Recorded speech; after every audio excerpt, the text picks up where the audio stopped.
آپ کو بتانا یہ چاہ رہا ہوں کہ تکلیف ہے، رنج ہے، اور میں اس بات کو ذمہ داری کے ساتھ کہہ رہا ہوں کہ پوری تکلیف آپ اپنی ذات کے لیے محسوس نہیں کر رہے ہیں بلکہ پوری قوم کے لیے محسوس کر رہے ہیں، اور انشاءاللہ تعالی ہم تمام ابھی زندہ ہیں، زندہ رہیں گے۔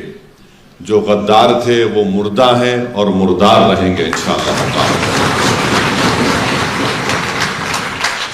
کیونکہ میرا ماننا یہ ہے کہ میں نے اپنے مرحوم قائد سے سنا کہ جو الیکشن میں آپ کا ساتھ دیتا اس کو زندگی بھر اس کو نہیں چھوڑنا، اور جو الیکشن میں آپ سے غداری کرتا کبھی اس پہ بھروسہ نہیں کرنا۔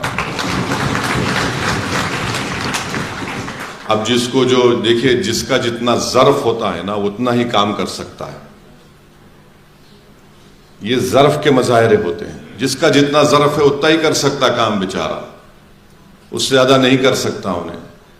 جس میں اعلیٰ ظرفی ہوتی ہے، جس کا مقصد یہ ہوتا ہے کہ بھائی میری ذات کے لیے نہیں، اجتماعیت کو میرے کو دیکھ کر آگے بڑھنا ہے، تو ہم کو آگے بڑھنا ہے۔ میں ہمارے چھوٹے بھائی امتیاز جلیل صاحب سے بھی کہہ رہا ہوں کہ امتیاز جلیل صاحب مسکراؤ میرے دوست۔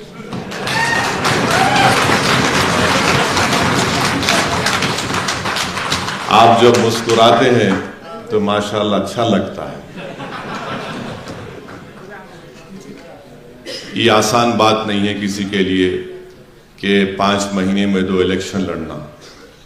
نتیجہ الگ بات ہے، الیکشن لڑنا ایک کینڈیڈیٹ کے لیے میری نظر میں کم سے کم 1.5 سے 2 مہینے لگتے اس کو الیکشن کے اس سے نکلنے کے لیے۔ میں شکریہ ادا کرتا ہوں امتیاز جلیل صاحب کا کہ وہ الیکشن لڑنے کے لیے تھوڑا تذبذب کے عالم میں تھے، 50% تیار تھے، 50% تیار نہیں تھے، تو مجھے جا کر امتیاز جلیل صاحب کو سختی سے بولنا پڑا کہ آپ لڑیں گے۔ اور میں ان کو یہ بات کب بولا تھا؟ جب یہ اپنے کہاں ہے ان کا بیٹا نالائق بلال نہیں ہے، شاید بھاگ گیا ہوں بنگلور، تو بلال کا وہاں پر محبت میں بول رہا ہوں، انہیں تو چلائیں گے لوگ، بہت اچھا بچہ ہے ماشاءاللہ۔ اب بعض غداروں کو لگ رہا ہے ابا باپ بھی ایسا بیٹا بھی نکل گیا تو کیا کرنا، تو انہوں خیر ٹھیک تھی۔ تو میں دبئی گیا تھا بغیر بولے امتیاز صاحب کو، ان کے بچے کا رسم تھا، میں وہاں امتیاز جلیل کو بولا کہ دیکھو یہ سب ہو گیا، بچے کا رسم ہو گیا، واپس جاؤ تیاری شروع کرو۔ تو امتیاز جلیل صاحب کا ایک امتیاز یاد رکھو، امتیاز جلیل صاحب جب اس طرح کرتے نا ایسا، تو اس کا مطلب یہ ہے کہ انہوں گوگلی ڈالنے کی کوشش کر رہے ہیں۔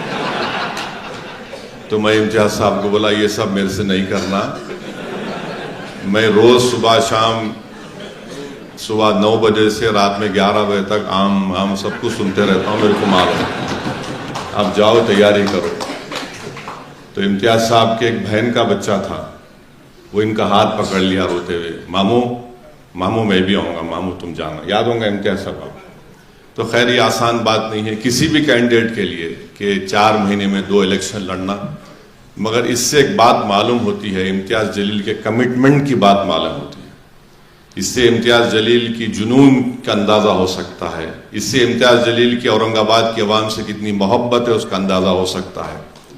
اگر موڈی کل الیکشن ہاریں گے انشاءاللہ دوبارہ الیکشن نہیں لڑیں گے، دیکھو آپ ہاریں گے انشاءاللہ، سمجھے نا؟ تو یہ اس سے آپ اندازہ لگاؤ کہ ایک آدمی پیچھے نہیں ہٹ رہا ہے۔ فیصلہ پارلیمنٹ کے الیکشن میں جو بھی آیا پھر ایسٹ میں آیا، مگر آج بھی آپ کے درمیان میں کھڑا ہوا ہے۔ میرے بھائی ہم لوگ آپ کے درمیان میں تھے، ہم سب عوام کے درمیان میں تھے اور رہیں گے، اور جب تک اللہ ہم کو زندہ رکھے گا، اوپر والا جو کائنات کا بنانے والا اور چلانے والا ہے، ہم عوام کے درمیان میں رہیں گے۔ اور جب اس دنیا سے جائیں گے تو تمہارے ہی کندھوں پر جائیں گے قبرستان کو، یا اپنی جو مذہب کیا رسومات ہے اس کے لحاظ سے۔ تو ہم عوام سے ہم کو شکایت نہیں تھی، نہ ہے، نہ کبھی رہے گی۔ ہم کو شکایت ان لوگوں سے تھی، ہے اور رہے گی جنہوں نے ہماری پیٹھ پر خنجر نہیں گھوپا، امتیاز جلیل کی پیٹھ پر خنجر نہیں مارا، ناصر صدیقی کی پیٹھ پر خنجر نہیں مارا، بلکہ انہوں نے اورنگ آباد کے غریب اور مظلوم عوام کے ان کی خواہشوں کے عین مطابق ان خواہشوں کے خلاف انہوں نے کام کیا، بلکہ انہوں نے اپنے آپ کو مار لیا۔ آج اورنگ آباد کے ہر گھر میں ایک تکلیف ہے کہ آخر یہ کیا ہو گیا ہے۔ تو خیر ٹھیک ہے، آپ نے ان تمام چہروں کو دیکھ لیا، بہت بڑی بات۔